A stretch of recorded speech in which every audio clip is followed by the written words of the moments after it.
Oke, jadi hari ini aku bakal mewawancarai beberapa teman-teman dari kelas 9A tentang bagaimana sih perasaan mereka dalam menjalani proses dalam proyek tema 2 kali ini.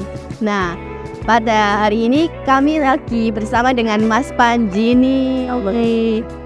Wah. Jadi, bagaimana sih pendapat Mas Panji tentang proyek tema 2 kali ini? Tentang pembuatan web, apakah bermanfaat? Wah, tentunya kan bermanfaat dong, apalagi orang yang cita-citanya mau jadi desainer grafis nih. Pastinya juga akan bermanfaat ya, buat penghasilan nanti untuk di masa depan. Oke. Yang selanjutnya yaitu, apakah dalam pembuatan web ini meningkatkan kemampuan Mas Panji dalam suatu hal atau memberikan informasi yang baru untuk Mas Panji? Kalau iya, kenapa? Iya, soalnya saya pada awalnya itu nggak tahu ya caranya membuat web gitu. Apalagi ngedesain grafis, wah itu pusing banget itu bikinnya. Nah, jadi sekarang saya jadi tahu nih gara-gara ada project kali ini. Jadi ya makasih banget ya buat kreator project kali ini. Oke, pertanyaan selanjutnya yang terakhir, bagaimana sih perasaan Mas Panji dalam menjalani proyek P5 tema 2 pada kali ini itu? Pastinya ya sangat seru lah, soalnya kan belajar hal baru ya. Ya jadinya ya saya merasa bahagia lah istilahnya. Ya makasih lagi ya buat di kreator. Buat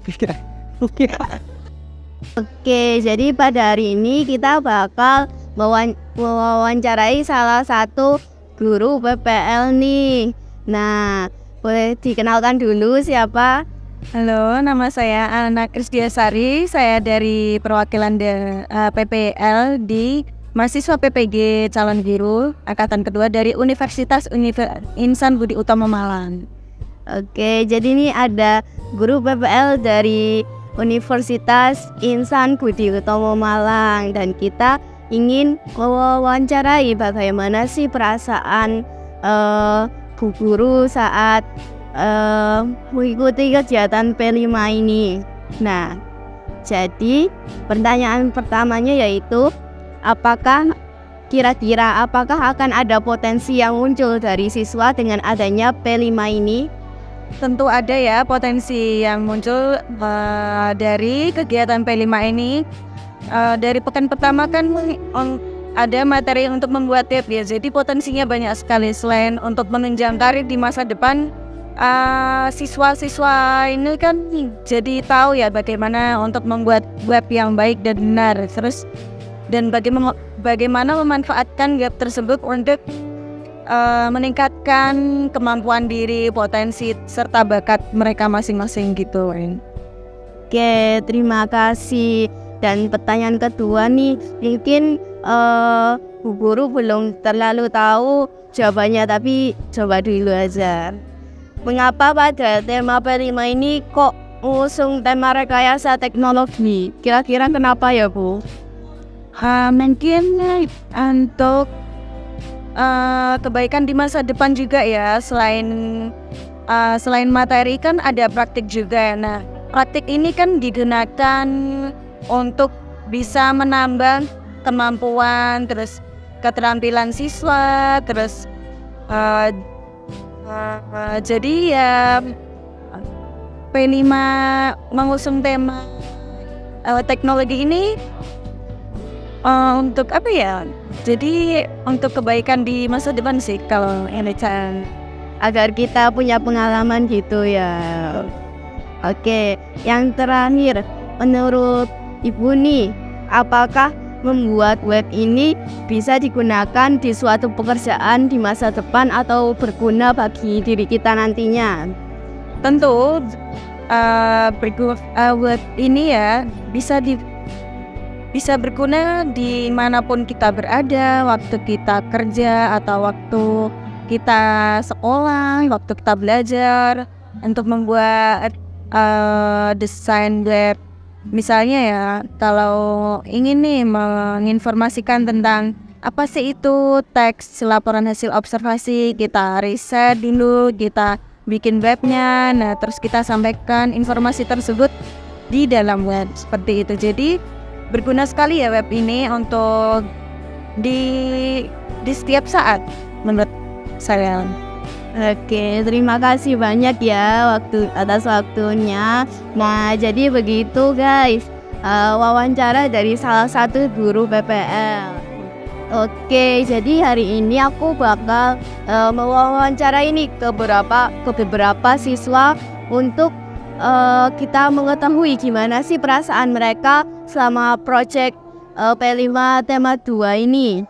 Dan sekarang saya berada dengan Mbak Nama saya Regina Salva Mahira, bisa dipanggil Regina. Oke, Mbak Regina atau Mbak Mahira ya. Jadi kami ingin tanya nih, yang pertama bagaimana sih pendapat Mbak Mahira terhadap project P5 ini? Apakah ada manfaatnya gitu? Menurut saya project kali ini itu terdapat manfaat, yaitu siswa-siswa mendapat materi mengenai cara membuat desain web atau desain grafis, sehingga banyak yang mengetahui bahwa dengan desainer ini kita dapat memberikan informasi kepada orang yang yang kurang mengetahui tentang itu, sehingga pada zaman sekarang yang banyak orang yang belum tahu menjadi lebih tahu dan mempelajari lebih banyak lagi mengenai desain melalui Canva. Oke, yang selanjutnya, apakah dalam pembuatan web ini meningkatkan kemampuan Mbak Regina nih? Nah, kalau ada itu apa? Coba sebutkan.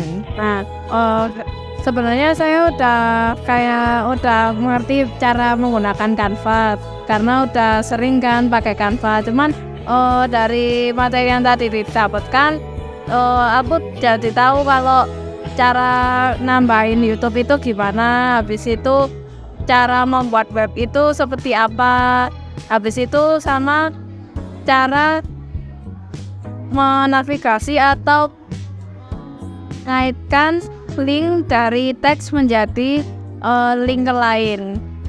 Ya oke, jadinya udah lebih tahu ya walaupun sebelumnya udah tahu. Oke, yang selanjutnya bagaimana perasaan Mbak Regina setelah project P5 ini, terutama dalam pembuatan web? Ya sebenarnya senang, cuman tadi agak capek sama keganggu, soalnya kan tadi bikin webnya di aula, jadi agak kecapean sama rasa kayak risih gitu. Tapi seru aja projectnya kali ini. Oke, jadi gitu ya. Oke, jadi sekian wawancara antara aku dengan Mbak Mahira ini. Nah, terima kasih. Oke, jadi ini dengan Mas siapa? Farel Mardika Sandiyuda, biasa dipanggil Farel. Oke, dengan Mas Farel. Jadi aku ada beberapa pertanyaan nih untuk Mas Farel. Oke, yang pertama, bagaimana pendapat Mas Farel mengenai pembuatan web pada proyek kali ini? Apakah bermanfaat? Menurut saya bermanfaat karena pembuatan web bisa memudahkan kita untuk membuat informasi dan disebarluaskan kepada orang-orang atau masyarakat. Oke, apakah dalam pembuatan web ini itu meningkatkan kemampuan Mas Farel? Kalau iya, kenapa kok bisa? Tentunya iya sih, soalnya sebelumnya kan saya juga nggak bisa kan buat web. Nah, setelah adanya project ini, saya sudah bisa lah membuat web dan disebarkan ke orang-orang. Oke, yang terakhir nih, bagaimana perasaan Mas Farel dalam menjalani project P5 ini? Perasaan saya sangat senang karena project ini sangat seru, tapi juga ada capeknya sih ya. Namanya kan project, jadi tetap semangat dan ya betul. Oke, terima kasih Mas Farel.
sekarang, apakah ada potensi dari siswa setelah terlaksananya P5 dengan tema rekayasa teknologi? Pasti anak-anak punya potensi yang luar biasa. Kalian masih muda. Nah, nanti untuk kedepannya teknologi ini adalah milik kalian. Jadi nanti potensinya akan sangat luar biasa. Kuasai teknologi, jangan sampai kalian itu tidak tahu akan teknologi. Selanjutnya, pertanyaan kedua, kenapa pada P5 kali ini mengusung tema rekayasa teknologi sebagai Ya, sebetulnya untuk tema itu kita ini sudah ditentukan, jadi kita tinggal melaksanakan saja. Selanjutnya, menurut Bapak, apakah membuat web itu bisa digunakan di suatu pekerjaan di masa depan? Jika ya, kenapa betul? Ya, pasti. Dulu sebelum ada YouTube itu tidak ada pekerjaan namanya YouTuber. Sekarang dengan adanya YouTube ada yang namanya content creator atau YouTuber. Dan itu hasilnya luar biasa. Jadi teknologi itu bisa menciptakan pekerjaan yang baru yang dulu tidak ada. Ya, kalian harus bisa ini.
Assalamualaikum warahmatullahi wabarakatuh. Jadi kenalin, namaku Lailatul Amania dari kelas 9A, tepatnya dari kelompok 2, akan menjelaskan mengenai salah satu website yang telah kami buat.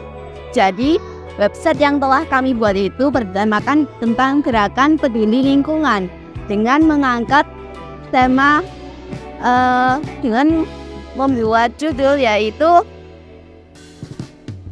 terancamnya biota laut, dan berikut adalah website yang telah kami buat. Nah, jadi di website ini itu terdapat pengetahuan baru, yaitu apakah kamu tahu Indonesia itu memiliki biodiversitas sumber daya laut terbesar di dunia. Potensi tangkapan lestari di Indonesia mencapai 12,1 juta ton per tahun. Namun, beberapa spesies biota laut di Indonesia terancam punah. Hal tersebut, hal yang membuat biota terancam yaitu sampah plastik, rusaknya habitat, serta penangkapan ikan yang berlebihan, yang mana sampah plastik dapat menjerat biota laut, bahkan tertelan oleh biota saat makan dan menyumbat saluran pencernaan. Lalu rusaknya habitat yaitu hutan bakau, padang lamun, dan terumbu karang dapat berdampak pada biota laut. Lalu yang selanjutnya ialah penangkapan ikan berlebihan dapat mengancam populasi ikan di laut. Nah, yang bisa kita lakukan yaitu yang pertama, tidak membuang sampah sembarangan seperti sampah plastik, limbah logam berat yang tidak bisa diproses serta membahayakan ekosistem laut. Yang kedua yaitu menjaga kelestarian terumbu karang. Terumbu karang itu dapat rusak akibat kondisi alam serta kegiatan manusia.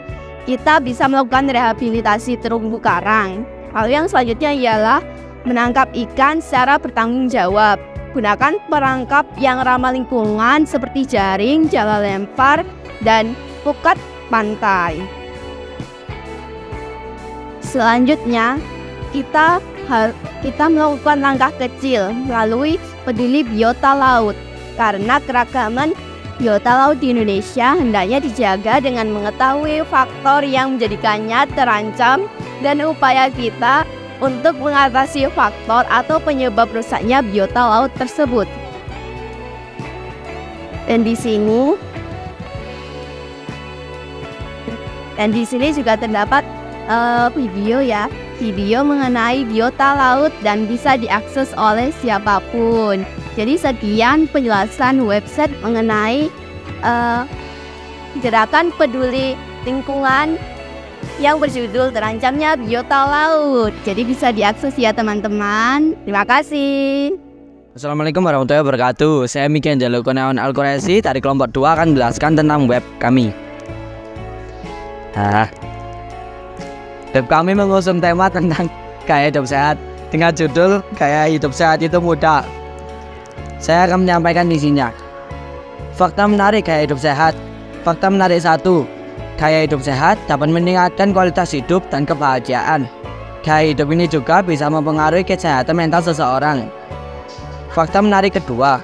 Gaya hidup sehat dapat membantu menghemat uang karena kebiasaan seperti merokok, mengonsumsi junk food, dan minuman manis atau alkohol merupakan kebiasaan yang mahal. Fakta menarik 3. Memiliki hewan peliharaan dapat meningkatkan kesehatan mental dan menurunkan resiko penyakit jantung. Lalu, pengertian. Hidup sehat adalah cara hidup yang mengutamakan kesehatan secara fisik, mental, spiritual, dan sosial. Hidup sehat dapat diwujudkan dengan menerapkan kebiasaan baik dan menghindari kebiasaan buruk. Kedua, contoh penerapan. Contoh penerapannya adalah 1. Mengonsumsi makanan sehat dan bergizi. 2. Berolahraga secara teratur. Dan 3. Tidur yang cukup. Ketiga adalah manfaat.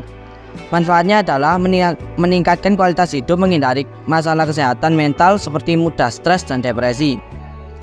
Bagaimana jika tidak menerapkan gaya hidup sehat? 1. Munculnya sindrom metabolik. 2. Turunnya kualitas fisik. 3. Penyakit jantung. 4. Penyakit kronis. Dan yang terakhir obesitas.